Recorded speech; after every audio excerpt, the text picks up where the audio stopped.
Hey guys, I'm back. Hey, listen, are you having trouble learning that bar F chord? Yeah, I know it can be really tough on the fingers. It can be really tough to learn where to put them, and it causes some pain on the fingertips. But have I got one for you today? I'm going to teach you what I like to call the cheater F.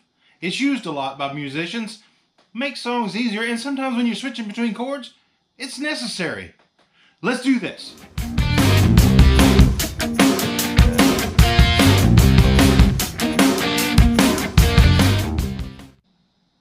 Alright guys, so one thing I've noticed in comments on other people's videos and whatnot, and forums and different places that I research, is that people have a lot of problem with the F bar chord. And I get it. It's tough to get those fingers to line up. It's tough to figure out where they go. It's tough to make all the strings ring out clear. But I'm going to show you something today, and I call it the cheater F. The cheater F. If you can play a C chord, you can play the cheater F. And it sounds exactly like the bar chord. Now, with that being said, I don't discourage you from learning the bar chord. It has many uses and it's very important when you're playing, but that might get you where you need to be. So let's talk about it a minute. Here is the dreaded F bar chord that everybody hates. They can't stand it. But once you learn it, it's really not that hard. And when you learn the F, you can play the G, you can play the A, and you can keep going up the neck just like that. Remember your whole, all that spacing on your notes? Well, that comes into play there. That's where you figure out where the next note is. But that's the dreaded F chord, the bar chord that everybody seems to hate.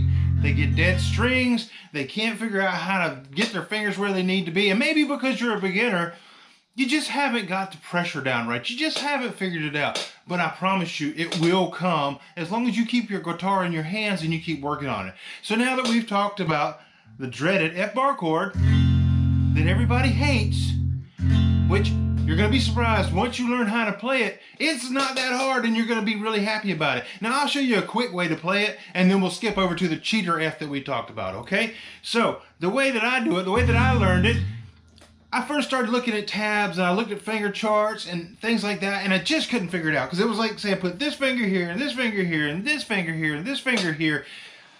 Well, it was hard to do that as one finger at a time. But what I figured out one day was if I use these three fingers and I learned to make an E shape, I can play the F bar chord. It's not that hard because it's merely an E shape moved up and put the index finger down to cross the rest of the frets. That's as easy as it is. So we'll show you real quick so you understand what I'm talking about. Then we'll jump over to the F chord, the F cheater chord. I know you're waiting on that because that's important. Here we go, the F bar chord. So we learned an E with these three fingers. We learned an E, right? That's your E chord. Slide that E one fret up. One fret up. Now that is not an F chord. But I put that index finger down and I've got the F chord. So if you learn to play the E with those three fingers, slide it up, index finger down, you can play that F chord. It just takes a little while for your hand to get used to the positioning and your fingers to know where to go. All right, let's talk about that cheater F that I promised you because you're gonna like this. It makes it a lot easier. If you can play a C chord, now, I know I haven't covered C chord with you on your lessons yet, but if you can play a C chord, you can play this cheater F. It takes a bar, but it's very small. It's two strings. It takes the tip of your index finger, not the whole index finger, just the tip. Nope, no comments on that one. Just the end of your finger, okay? So if you can play a C chord, you can play this easy F. Let me show you what I'm talking about. So we finger up the C, don't do that. No comments for the way I talk. All right, so we put the C chord in place and we play it. That is a C chord, right? C chord. Now, here's the cheater F. These two fingers move down one set of strings. Just one, that's it. And all you do with your index finger is instead of holding that first fret second string with your index, you roll it down and you get that first string in there too. So you're holding the first and the second string on the first fret with the two fingers moved down. Okay, now I'm going to show you something. It's going to sound exactly the same and it's an easy way to do this, and you can actually change it into F, G, A, up the fretboard just like that. So let's play that C. That's the C chord. Let's move those fingers down. And let's roll that index finger. I kind of have to not just do this. I kind of have to roll it forward. That's just the way my hand goes. I think yours will too. But let's move those fingers down. Let's go back to the C. You ready? C chord. 2 fingers down. Roll that index finger. Oh, listen to that. Cheater F. Now I'm going to prove to you that it sounds the same as the bar F, so it will work. There is the cheater F. Here is the bar chord F. You just got a little bit more bassy sound, a little bit more full sound in that bar than you do the cheater, because you're not using that top string or that 6th string when you're doing the cheater. But this is an easy way when you're playing a song that you can change over to an F real quick. Now remember I said you could move it. F, the 2 fingers down one from C, move it up, whole step. There's G. Move it up again. There's A.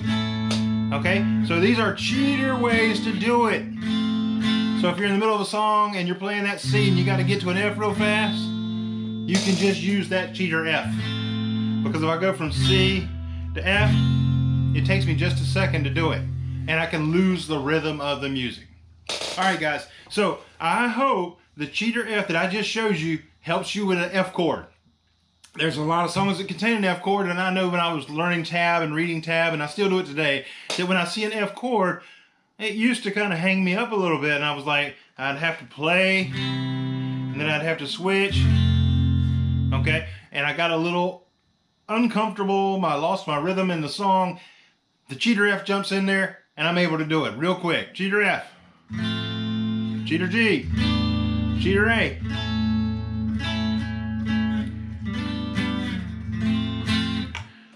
Bar chord F. So you can see that it will work in a song, especially if you're trying to move fast to a song and you're trying to learn it and you're trying to switch those chords fast and you're not quite sure of that F bar fingering. You can jump over to that cheater F and you can use it. All right, guys, I hope this helped you learn to play an F chord of some sort so that you can play your songs that you want to play. Listen, leave me some comments down below on what you thought of this video, what you think of that cheater F. Man, that's a trick, isn't it? That's an easier way that you can learn it and you can at least play an F and play your songs. I encourage you again, learn the bar chord F. It has place in the guitar. It's important. But if you can't learn it right away, you can learn that cheater F and at least feel better, move through your songs, and get some more experience with your guitar. Guys, I appreciate it. Jump over to the channel, like, subscribe, click the little bell so you know when videos are coming out, and I'll catch you later. Take care.